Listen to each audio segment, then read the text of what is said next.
गुजरात राज्यातील प्रसिद्ध तीर्थक्षेत्र पावागड मंदिरात मुसळधार पावसामुळे पूरस्थिती निर्माण झाली। इथला मार्ग अत्यंत धोकादायक बनला होता, त्यामुळे मंदिरात जाणारे भाविक देखील काही काळ अडकून पडले होते।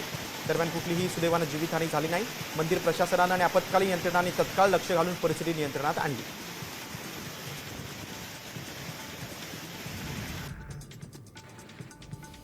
मुसळधार पावसामुळे शिमल्यामध्ये एक 5 मजली इमारत कोसळली। घटनास्थळी मोठा आवाज होऊन धुळीचे लोट पसरले। सुदैवानं कुठलीही जीवितहानी झाली नाही।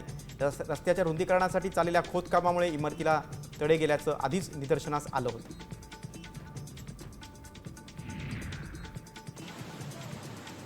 उत्तराखंडच्या उत्तर काशीमध्ये काही दिवसांपासून जोरदार पाऊस सुरू आहे, त्यामुळे नदीला पूर आलाय।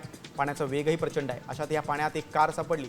कार पुरात पालापाचोळ्यासारखी वाहायला लागली आणि कार चालक थेट बोनेटवर बसला होता।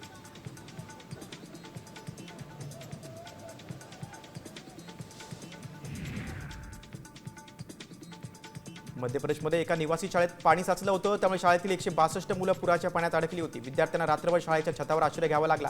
या संदर्भात माहिती मिळताच प्रशासनानं बचाव कार्य राबवलं।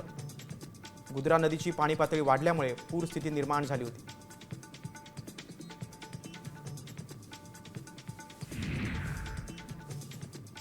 बिहारच्या गयामध्ये पिकनिकला गेलेल्या 6 मुली पाण्यात अडकल्या। पाण्याच्या प्रवाहात त्या वाहायला लागल्या। एकीने कसंबसं दगडाच्या साहाय्यानं स्वतःला वाचवलं, तर इतर मुली वाहत होत्या। पर्यटकांनी या मुलीचे प्राण वाचवले। प्रवाहातच एका मुलीला खडक लागल्याने ती जखमी झाली होती। उपचार सुरू होते।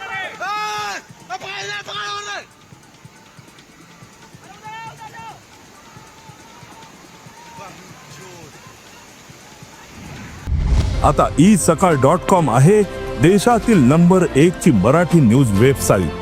प्रत्येक अपडेटसाठी isakal.com ला नक्की भेट द्या।